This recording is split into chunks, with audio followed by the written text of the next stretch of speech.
দর্শক আপনাদের সামনে নিয়ে আসলাম আজব এক টমেটো। এটা কি ধরনের টমেটো আমরা নিজেও জানি না, বুঝছেন? অনেকবার দেখার পরও এটা বুঝতে পারতেছি না আসলে এটা কি ধরনের টমেটো। আমরা অনেকজনে দেখলাম এটারে অনেক সিদ্ধ করার পরও আসলে এটা সিদ্ধ হইতেছে না। এই পাতলা পাতলা আবরণ বাইর হইতেছে, বা ভিতরে টমেটোটা মাংসার মতো, ঠিক আছে? এটা কি ধরনের টমেটো আমাদের বাংলাদেশে এটা চলে আসলো নতুন করে, এটাই বুঝতে পারতেছি না। টমেটো আমরা জানি যে এই পাতিলে দিয়ে রান্না করার পরে সাথে সাথে এটা সিদ্ধ হয়ে যায়, কিন্তু এটা এক আজব টমেটো। এটা কোনোভাবে সিদ্ধ হইতেছে না, এটার ভিতরে আঁশ বাইর হইতেছে। আমের ভিতরে যেরকম আঁশ থাকে, সেম আপনার এই টমেটোর ভিতরেও আঁশ আছে, ঠিক আছে? একটা না, দুইটা টমেটো নিয়েও দেখলাম আমরা, সবগুলা টমেটো একই রকম। এখন আপনাদের কারো জানা আছে কি না আমি জানি না, তবে আমার জানা মতো আমি এই প্রথম দেখলাম এই টমেটোটা, ঠিক আছে? আপনারা একটু মনোযোগ সহকারে দেখুন, দেখলে বুঝতে পারবেন যে আসলে টমেটোটার কি অবস্থা। এটার আপনার চোখলাগুলো উঠতেছে ঠিক আমের মতো।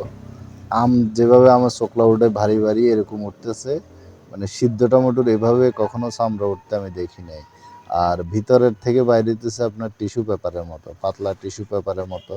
যেরকম টিস্যু পেপার থাকে এরকম পাতলা টিস্যু পেপার বাইরে হইতেছে, ঠিক আছে? তো এটা আসলে কি ধরনের টমেটো বা কোন জাতের টমেটো, এটা কি আসলে ফল যখন গাছে ফলটা ধরছে তখন সমস্যা হয়েছে, না কৃষকরা কোনো কিছু ব্যবহার করাতে, কোনো কীটনাশক ব্যবহার করাতে এরকম হয়েছে, সেটা আমি জানি না, ঠিক আছে? তো কীটনাশক ব্যবহার করলে হয়তো হইতেও পারে এরকম, বা এটা কি টমেটো নাকি কোনো নতুন জাত আসছে সেটাও তো আমরা জানি না, ঠিক আছে? নতুন জাতের টমেটো আসলে হয়তো এরকম হইতে পারে, ঠিক আছে? তা আপনারা জানেন কিনা একটু আমারে বললেন তো, ঠিক আছে?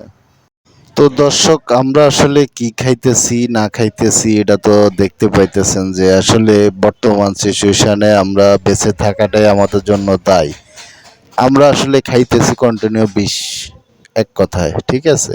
কারণ এই যে টমেটোগুলো দেখার পরে বুঝলাম যে আমরা বিষ ছাড়া আর কিছুই খাইতেছি না। বিষ খেয়ে খেয়ে আমাদের এই যে শরীরের নানা ধরনের সমস্যা দেখা দিচ্ছে, এই সমস্যাগুলো একমাত্র এইসব সবজি তরি তরকারি বিভিন্ন জিনিসগুলো খাওয়ার পরে আমাদের এই সমস্যাগুলো দেখা দিছে, ঠিক আছে? দেখুন এই ভাইটা কত সুন্দর করে দেখাইতেছে, এই যে আরেকটা টমেটো নিল, ওই টমেটোটার একই অবস্থা, মানে দুইটা দুই রকম, একটার ভারী ভারী চামড়া উঠতেছে, একটা টিস্যুর মতো চামড়া উঠতেছে, ঠিক আছে? আর এগুলা ঠিক একদম মাংসের মতো সিদ্ধ করার পরে, ঠিক আছে? তো ধন্যবাদ। যদি ভিডিওটা আপনাদের ভালো লেগে থাকে অবশ্যই লাইক কমেন্ট করে আমাদের পাশে থাকবেন। আর কারো যদি জানা থাকে যে এই টমেটোটা কি টমেটো, তাহলে একটু আমাদেরকে কমেন্ট করে জানাবেন। হয়তো আমি জানি না, হয়তো আপনাদের হয়তো জানাও থাকতে পারে। তো জানা অজানা অনেক কিছুই আছে এখনো, ঠিক আছে? তো আপনাদের যদি কারো জানা থাকে অবশ্যই বলবেন যে এটা আসলে কি ধরনের টমেটো, নাকি এখন ইদানিং টমেটোর ভিতরে মাংসের মতো হয়ে যাইতেছে, যে এটার ভিতরে গোস্ত